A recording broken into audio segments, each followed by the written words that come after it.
It's been a while, but welcome back to the JUCO edition of Perfect Games College Baseball Weekend Recap. This is quite simply the national championship recap. Since those have taken place, we have crowned our national champions across all three levels of junior college baseball, at least in the NJCAA. Still have a little ways to go out in California and in the Northwest. But either way, welcome back to the show. I'm Brian Sikowski. I'm joined, as always, by Colt Olinger. Colt, what's there to say, man? Just a bunch of wild World Series action the last couple of weeks. I was excited watching every bit of it.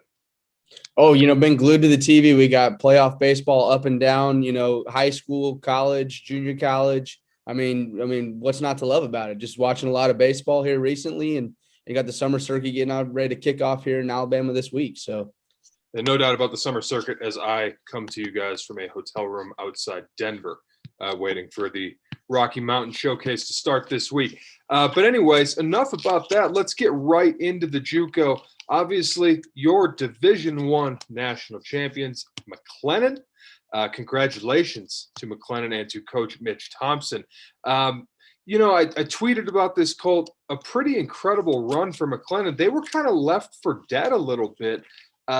At some point in April, they were like 24-16 or something, did not get off to a good start.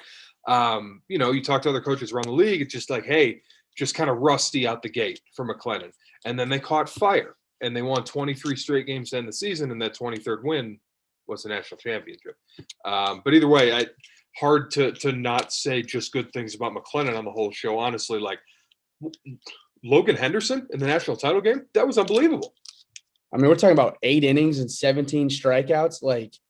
Just rolling. I mean, they needed it. They needed a big start against a very good Central Arizona team that, we've been high on all year.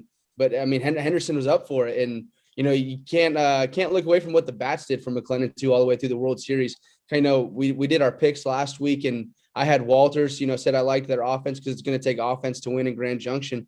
But McLennan goes up there and scores 7 or more runs in every single game. As they just roll with the sticks all the way through. They get the good pitching when they need it, and it's timely baseball, and that's what's going to win championships. And speaking of our picks last week, Colt took Walters State, and I had taken Central Arizona. So in the battle of the PG pickers, I think I would win that one, but we both lose because McLennan won. But with that being said, Colt, anything else surprise you in that D1 World Series? Like, obviously, you expect a team like Crowder to be there at the end, and they were. Central Arizona, obviously, Sanjak there till the very end. Anybody that, surprised you as far as how far they made it, maybe the other way surprised you in that they didn't go further than they did?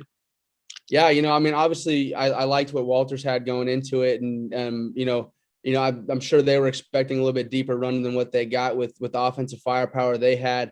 But going into it, we knew we had a really, really deep group of teams there, and really, it's good baseball all the way through. So you kind of go into it, you know what you know, but there's also a lot of things that can happen up and down. So you got to keep your head on a swivel, I guess. No doubt. And I kind of expected a little bit deeper run for Florence Darlington myself, given their pitching.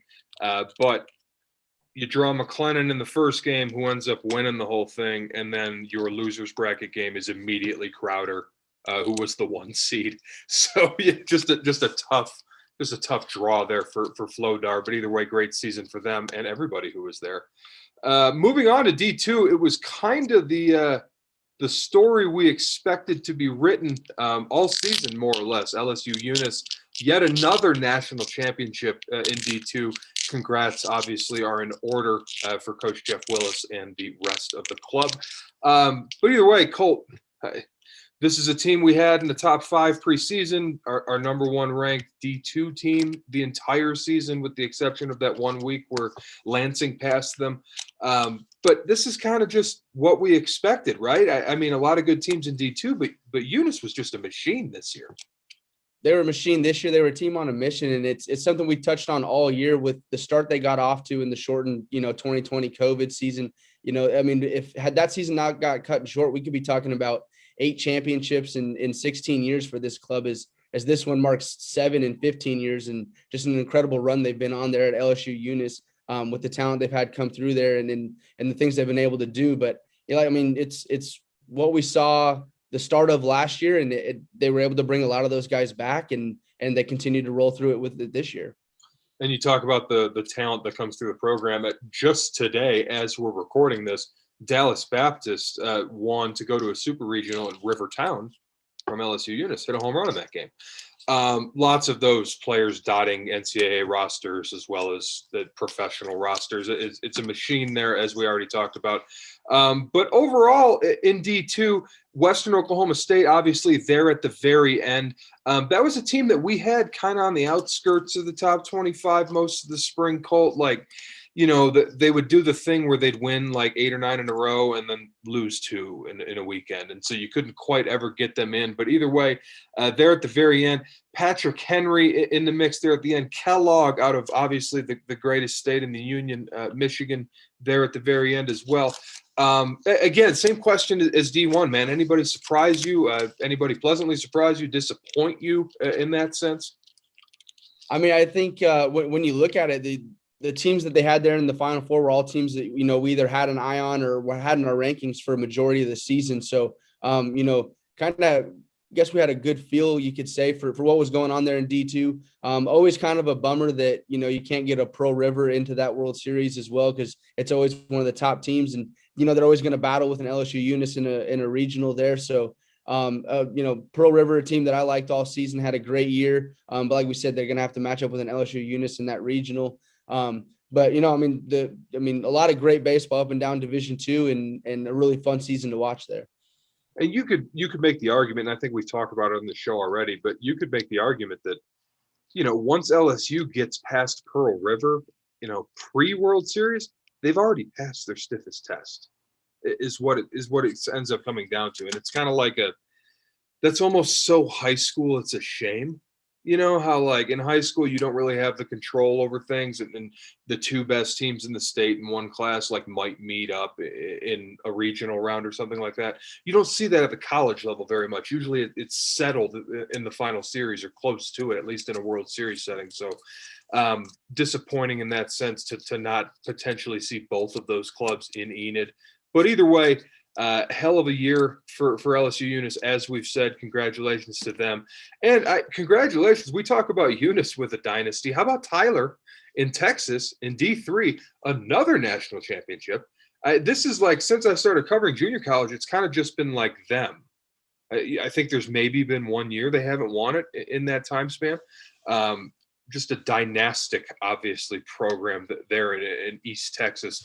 In Division III junior college. And they, we say Division III junior college like that is their classification, but Tyler would compete in D1. They'd probably be a postseason team in D2, if not more than that. This is a very good club year in and year out. Colt, with that, I think we might just wrap this one up a little early this week, as you and I both dig heavily into showcase season here with Perfect Game. But either way, excellent season in NJCAA. I'm excited that this was the first year I had a JUCO partner in crime with Colt. So those of you viewing at home, if you'd like to quietly give him a round of applause that we can't hear, that would be awesome too. But with that, until we speak again, for Colt, I'm Brian. We'll talk to you soon.